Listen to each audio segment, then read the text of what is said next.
నమస్కారం. నా పేరు డాక్టర్ పురు ధవన్. ఈ వీడియోలో మనం చర్చించబోయేది పారాలిసిస్ ఉన్న రోగులు తమ రక్తంలో ఆక్సిజన్ సాచురేషన్‌ను ఎలా పెంచుకుని తమ మెదడు యొక్క హీలింగ్ ప్రాసెస్‌ను వేగవంతం చేసుకోవచ్చో గురించి. ఆక్సిజన్ అనేది మన ప్రతి జీవకణానికి అవసరమైనది. మన మెదడుకు అవసరం, మన గుండెకు కూడా అవసరం. ఎవరైనా మీ గొంతు నొక్కితే ఎంతగా ఉక్కిరిబిక్కిరి అవుతుందో తెలుసు కదా! అలాగే మన మెదడు రికవరీ కావడానికి ఆక్సిజన్ అవసరం. ఎందుకంటే అదే లోపం వల్ల మనకు పారాలిసిస్ వచ్చింది. మరి కొంచెం పారాలిసిస్ పరిస్థితి గురించి మాట్లాడుకుందాం. ఎలా ఆక్సిజన్ అందకపోయింది, దాంతో మీకు పారాలిసిస్ ఎలా వచ్చిందో చూద్దాం. పారాలిసిస్ రావడానికి ప్రధాన కారణం బ్రెయిన్ స్ట్రోక్, అంటే మెదడులో ఏదైనా రకం నష్టం కలగడం లేదా ప్రమాదం జరగడం. ఇప్పుడు ఇది తరచుగా ఎలా జరుగుతుందంటే, మీ రక్తంలో ఉన్న రక్తగడ ఏదైనా పెద్ద ఆర్టరీలో వెళ్ళి అడ్డుకుపోతుంది. దాంతో ముందుకు రక్త సరఫరా ఆగిపోతుంది. దాంతో ముందున్న మెదడు టిష్యూకు ఆక్సిజన్ అందదు, ఎందుకంటే అక్కడికి రక్తం వెళ్ళడం లేదు. కాబట్టి ఆక్సిజన్ లేకుండా, తినే త్రాగే పదార్థాలు లేకుండా ఆ మెదడు భాగం ఎలా చనిపోతుందో చూద్దాం. రెండవ రకమైన బ్రెయిన్ స్ట్రోక్ అంటే బ్రెయిన్ హెమరేజ్, అంటే మీ మెదడులో ఉన్న రక్తనాళం, రక్తాన్ని తీసుకెళ్తున్న నాళం పగిలిపోయింది. ఇప్పుడు రక్తం లీక్ అయిపోవడంతో ముందుకు రక్త సరఫరా ఆగిపోయింది, ఎందుకంటే మొత్తం రక్తం వెనకే మిగిలిపోయింది, ముందుకు వెళ్ళలేకపోయింది. అలాగే అది ఎక్కడ చిన్నింది అక్కడ కూడా ఆక్సిజన్ సరఫరాను ఆపేసింది, అక్కడ ఆక్సిజన్ సరఫరా జరగనివ్వలేదు.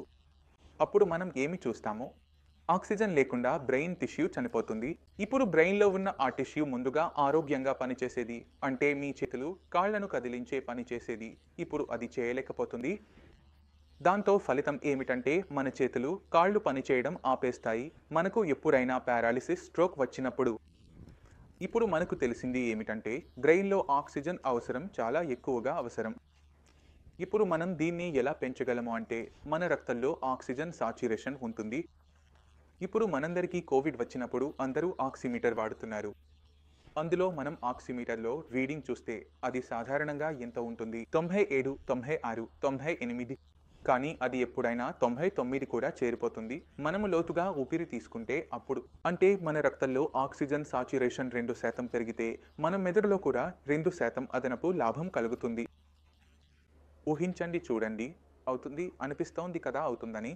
అందుకే మనం ఒక చిన్న పని చేద్దాం. మనం అలాంటి వ్యాయామాన్ని మనలో అభివృద్ధి చేసుకుందాం. దాంతో మన ఊపిరితిత్తుల వల్ల మన ఆక్సిజన్ సాచురేషన్ ఎప్పుడూ హై లెవెల్లో ఉంటుంది. దీనివల్ల మన మెదడు ఆరోగ్యంగా మారడంలో సహాయపడుతుంది.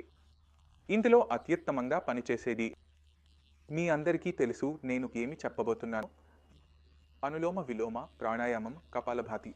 మీరు పారాలిసిస్ రోగి అయితే మీరు నడవలేరు, కానీ మీరు కూర్చునే స్థితిలోనైనా పడుకుని ఉన్నా కూడా ఈ చిన్న చిన్న వ్యాయామాలు చేయవచ్చు.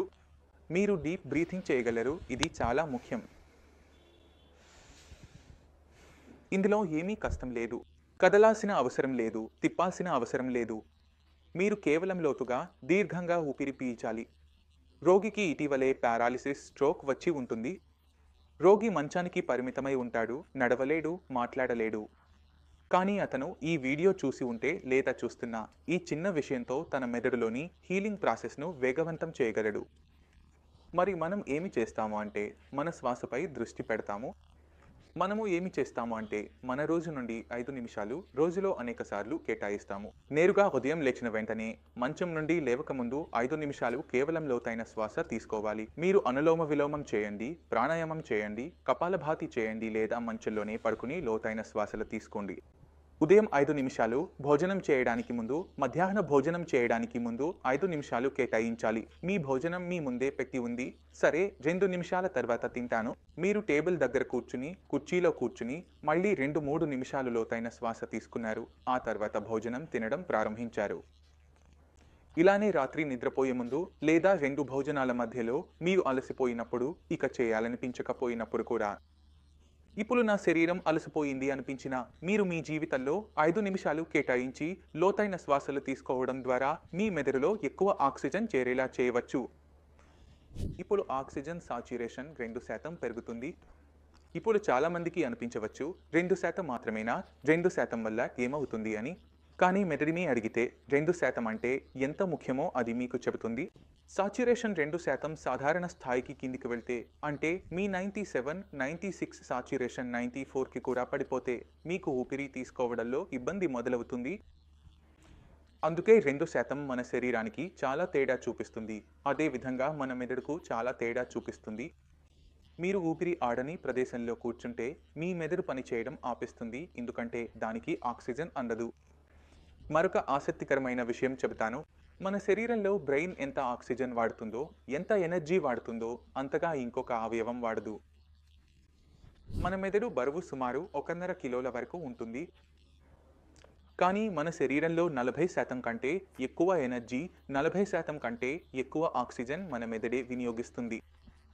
ఎందుకంటే మన శరీరంలో ఎక్కువగా పనిచేసే అవయవం మన మెదడే. అందుకే మన మెదడుకు ఆక్సిజన్ అందించడానికి, దాన్ని కొంత రిలాక్స్ చేయడానికి చిన్న చిన్న అనులోమ విలోమం, ప్రాణాయామం, కపాలభాతి వంటి ప్రాథమిక వ్యాయామాలు, డీప్ బ్రీతింగ్ వంటి ప్రాథమిక వ్యాయామాలను మీరు మీ రోజువారీ జీవితంలో చేర్చాలి. ఇలా చేస్తే మీరు పారాలిసిస్ నుండి కోలుకోవడంలో చాలా సహాయం అవుతుంది. ఎందుకంటే మీరు ఇది అర్థం చేసుకోవాలి, మీ చిన్న చిన్న చర్యలు మీ శరీరంపై నేరుగా ప్రభావం చూపుతాయి.